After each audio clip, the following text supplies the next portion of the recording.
دوستو، مفتی طارق مسعود صاحب کے حوالے سے سوشل میڈیا پر بہت دنوں سے ایک بحث چل رہی ہے، آپ نے بھی سنا ہوگا، جس کو بنیاد بنا کر مفتی صاحب کو قتل کی دھمکیاں تک مل رہی ہے۔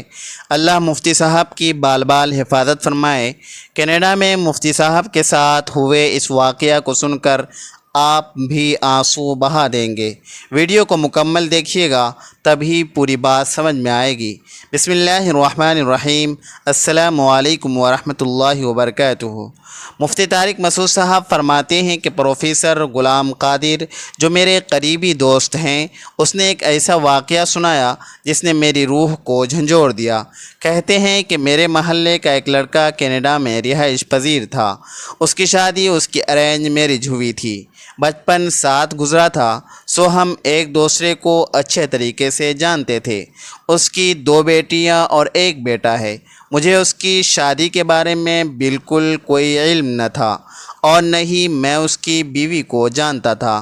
15 سال کے بعد وہ اچانک میرے گھر آیا۔ دروازے پر دستک ہوئی۔ سیکورٹی گارڈ سے ملنے کے بعد کہنے لگا، غلام قادر صاحب سے ملنا ہے۔ رات کے 11 بج رہے تھے۔ وہ مجھے دیکھتے ہی پہچان گیا، لیکن میں اس کو نہ پہچان سکا۔ خیر، جب کچھ وقت قربت ہوئی تو اس کو پہچان گیا۔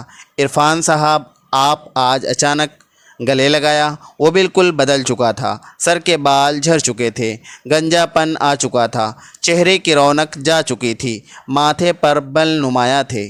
مجھے دیکھ کر بولا، غلام قادر صاحب، آپ تو بالکل نہیں بدلے، جیسے 15 سال پہلے تھے ویسے ہی ہو۔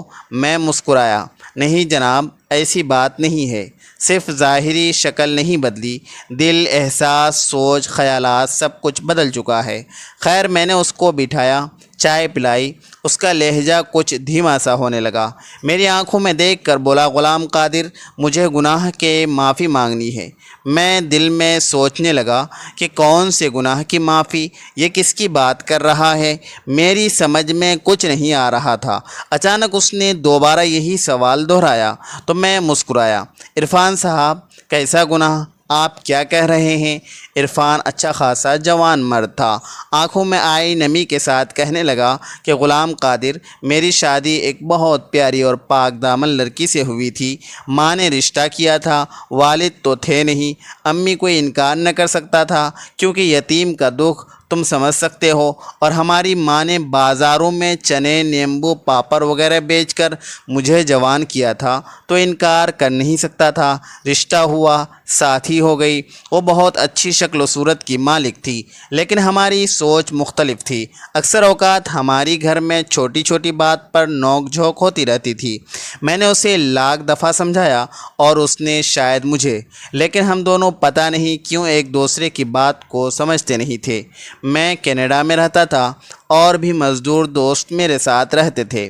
ان کے ساتھ رہتے رہتے مجھے دیگر مضر صحت چیزوں کا استعمال بھی کرنا پڑتا تھا، اس لیے شراب پینا میرے لیے عام سی بات تھی۔ لیکن میری بیوی کو سگریٹ اور شراب سے سخت نفرت تھی۔ 1 سال کے بعد ہمارے درمیان بہت جھگڑے ہونے لگے۔ وقت گزرتا گیا، 2 بیٹیاں اللہ نے دی، اور وہ پھر سے حاملہ تھی۔ ہمارا کسی بات پر جھگڑا ہوا، وہ اپنی بات کہتی رہی اور میں اپنی ضد پہ اڑا رہا۔ آخرکار جب دونوں طرف سے کوئی بات سمجھوتے والی نہ ہوئی تو میں غصے اور جلد بازی میں اسے طلاق دے کر چلا گیا۔ میں واپس نہ پلٹا۔ آج 10 سال گزر گئے، اسے چھوڑا ہوا ہے، لیکن مجھے اپنے بچوں کی بہت یاد آتی ہے، اور جب ان کی یاد آتی مجھ پر حاوی ہوتی ہے تو میں سانس لینا بھی بھول جاتا ہوں۔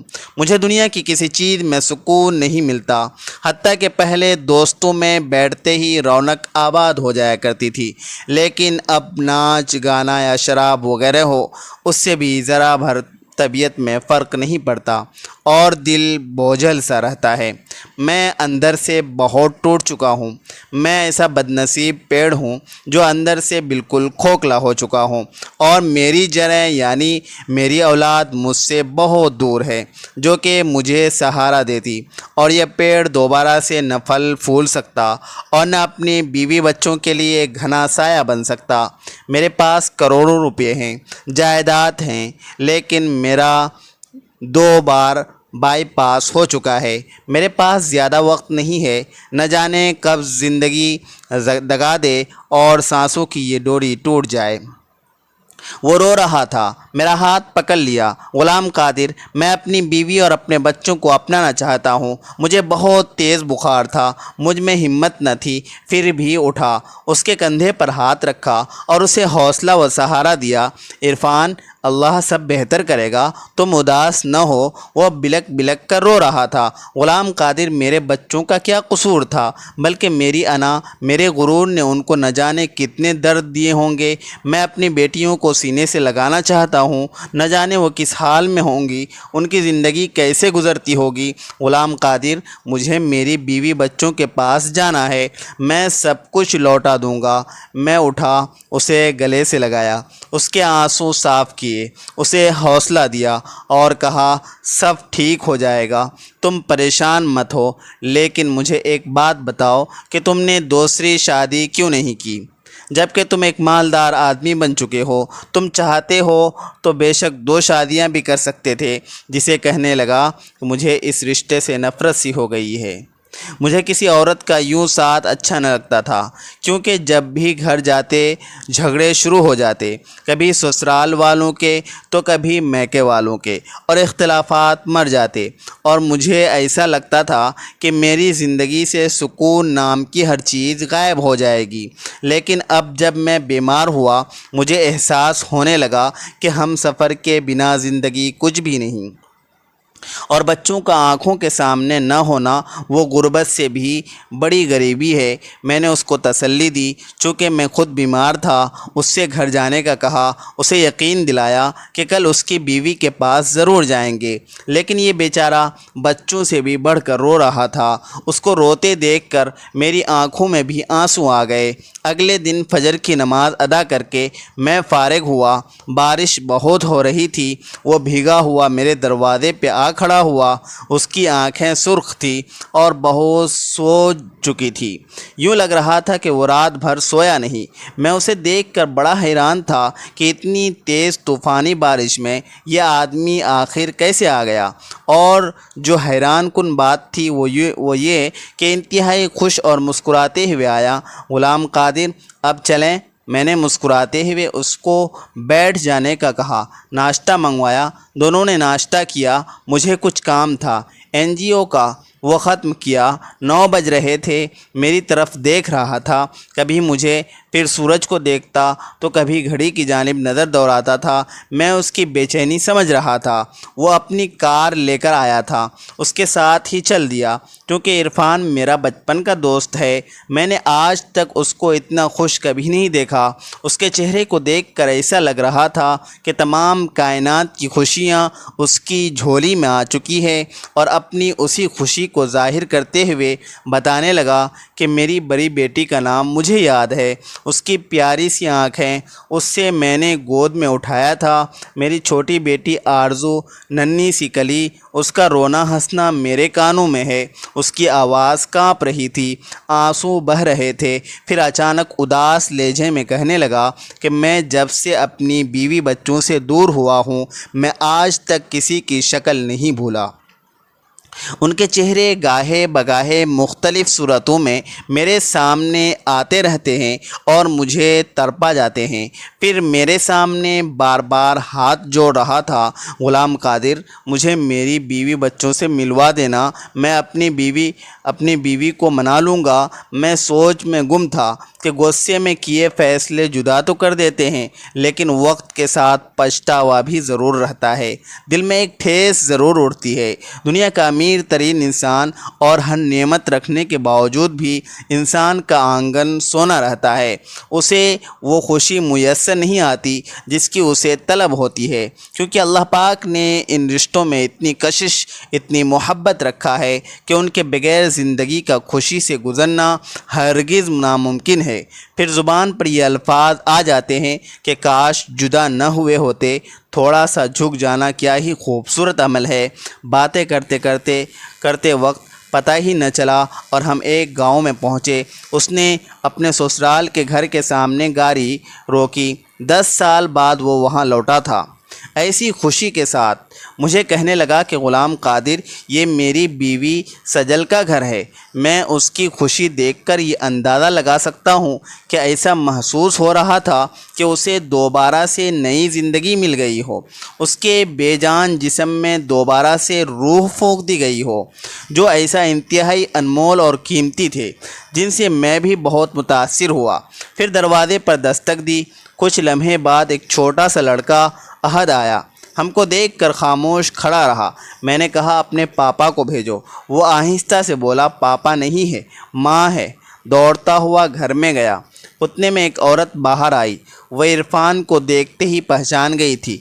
تو یہاں وہ عورت عرفان کی بیوی سجل کی بھابھی تھی۔ عرفان رونے لگا، بھابھی سجل کہاں ہے؟ وہ غصہ کرنے لگی۔ ہم نے اسے سمجھایا، پلیز غصہ نہ کریں، خیر مختصر جی کہہ کر بھابھی کہنے لگی کہ شجر کے ماں باپ مر چکے ہیں، سجل اور اس کے بچوں کا بوجھ ہم اٹھا نہیں سکتے تھے۔ وہ دوسرے محلے میں کرائے کے گھر میں اکیلی رہتی ہے بچوں کے ساتھ۔ یہ سنتے ہی عرفان درد سے کراہ اٹھا اور کہنے لگا، میں نے ان کو کتنے دکھ دیا۔ اگر میں آج یہاں ہوتا تو میری بیوی بچے یہاں یوں اکیلے نہ رہتے۔ اس کی آنکھوں سے آنسو ایسے نکل آیا جیسے کوئی چشمہ پھوٹ رہا ہو۔ میں نے اسے حوصلہ دیا اور پھر ہم وہاں چل دیے۔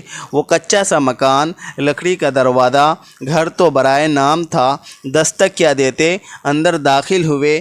گوری چٹی سی بالکل ایک گڑیا پرانے سے کپڑے پہنے برتن دھو رہی تھی۔ دوسری لڑکی بغیر پاؤں میں جوتے کے جھاڑو دے رہی تھی۔ عرفان دیکھتے ہی اپنے بیٹیوں کو پہچان گیا، آنکھوں میں آنسو تھے، زمین پر بیٹھ کر رونے لگا، گڑگڑانے لگا۔ وہ اتنی زور سے رو رہا تھا کہ محلے کے لوگ جمع ہو گئے۔ اپنی بیٹیوں کو اس حال میں دیکھ کر وہ تڑپ اٹھا۔ میری شان سے میری آرزو سینے سے لگا کر اتنا رویا کہ ہر آنکھ اشکبار ہو گئی۔ وہ بچیاں نہیں جانتی تھی کہ یہ ان کا بابا ہے۔ وہ بیچاریاں ڈر گئی تھی۔ میں نے پیار سے پوچھا، ماما کہاں ہے؟ آہستہ سے بولی، ماما اسکول گئی ہے۔ میں نے پوچھا اسکول کیا کرنے گئی ہے؟ تو وہ انتہائی معصوم سی آواز میں بولی کہ سموسے بیچنے اور صفائی کرنے گئی ہے۔ یہ سننا تھا کہ عرفان کے درد میں مزید اضافہ ہوا۔ اس کی آنسوؤں کی تعداد آسمان پر دکھنے والے ستاروں سے بھی زیادہ ہو گئی تھی، جن کو سنبھالنا مشکل ہو گیا تھا۔ یہ کیفیت میں نے اپنی زندگی میں کبھی کسی انسان کی نہیں دیکھی تھی۔ لاچار، بے بسی، خود پہ غصہ، زبان پہ شکوہ۔ میں اسے بڑے زور سے پکڑنے کی کوشش کر رہا تھا کہ کسی طرح اس کو اپنے گلے سے لگا سکوں، لیکن میں بے بس رہا اور کافی دیر بعد اسے چپ کرانے میں کامیاب ہوا۔ کافی ٹائم گزر چکا تھا کہ اچانک سجل ہاتھ میں کچن کچھ برتن پکڑے آئی۔ پرانے سے کپڑے بیچاری کے تن پر تھے، اس کے ساتھ بری حالت میں اس کا چھوٹا بیٹا تھا۔ اس بچے نے صرف قمیض پہنی تھی، شلوار نہیں تھی۔ اس نے جیسے ہی عرفان کو دیکھا وہ غصے سے چلانے لگی، کیا کرنے آئے ہو یہاں؟ ہمارے زخموں پر نمک چھڑکنے آئے ہو یا ہماری بے بسی کی غربت والی تصویر دیکھنے آئے ہو؟ چلے جاؤ یہاں سے۔ اس کی آواز کانپ رہی تھی۔ وہ اپنی بیٹیوں کو پکڑ کر عرفان کو کہنے لگی، میرے گھر سے نکل جاؤ۔ 10 سال بعد کیا کرنے آئے ہو؟ مر گئے ہو میرے لیے تم۔ اس کی آنکھیں بھیگ گئی تھی اور گاؤں کے کافی زیادہ لوگ اکٹھا ہو گیا تھا، لیکن اکثر لوگوں کی آنکھیں مجھے ایسے محسوس ہو رہا تھا کہ جسے گاؤں والوں کے ہی بیٹے اور بیٹی ہیں۔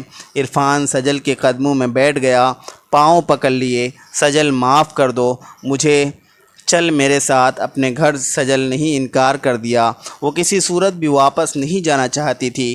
عرفان رو رہا تھا، سب لوگ دیکھ رہے تھے۔ میں آگے بڑھا، سجل کے سامنے ہاتھ جوڑے سائڈ پہ لے گیا، سجل کو سمجھانے کے لیے اسے بتایا عرفان بیمار ہے، وہ موت سے لڑ رہا ہے، وہ زندگی کی بازی ہار رہا ہے۔ مانا اس سے غلطی ہوئی تھی، مانا اس نے ظلم کیا، لیکن یہ بھی تو دیکھو کہ اس سے اپنی غلطی کا احساس ہو گیا ہے، وہ کس قدر تڑپ رہا ہے۔ گاؤں کے چند بوڑھے بزرگ اور بوڑھی عورتیں بھی آ گئی، انہوں نے بھی اسے سمجھانے کی کوشش کی۔ میں نے سجل کو کہا کہ اب اس کے چہرے کی جانب دیکھو ذرا، وہ کتنا تھک چکا ہے، وہ ہار چکا ہے۔ جانتی ہو کیا وہ ساری رات نہ سویا تھا، نہ کھایا نہ پیا، وہ ساری رات میرے گھر کے باہر کھڑا رہا کہ کل تم سے ملوں گا، بچوں سے ملوں گا۔ سجل دیکھو وہ کتنا بے بس ہے، آج وہ اپنا ہی زخموں سے چور چور ہے۔ اگر تو نے بھی اسے سہارا نہ دیا تو یہ جیتے جی مر جائے گا۔ مان لیا کہ اس نے تم پر زیادتی ظلم کیا، لیکن اگر آج تم بھی اس کے ساتھ ظلم اور زیادتی کرو گی اور تم میں اس میں کوئی فرق نہیں رہے گا، تم دونوں ہی مجرم ٹھہرو گے، دنیا میں بھی اور آخرت میں بھی۔ آج وہ اپنی ضد، انا، سب کچھ ہار کر تمہاری دہلیز پہ چل کے آیا ہے۔ آج سے پہلے 10 سال اس کی انا نے بیٹیوں کی خوشیاں چھین لی، اب تمہاری انا کی وجہ سے سب کچھ برباد کر دیں گے۔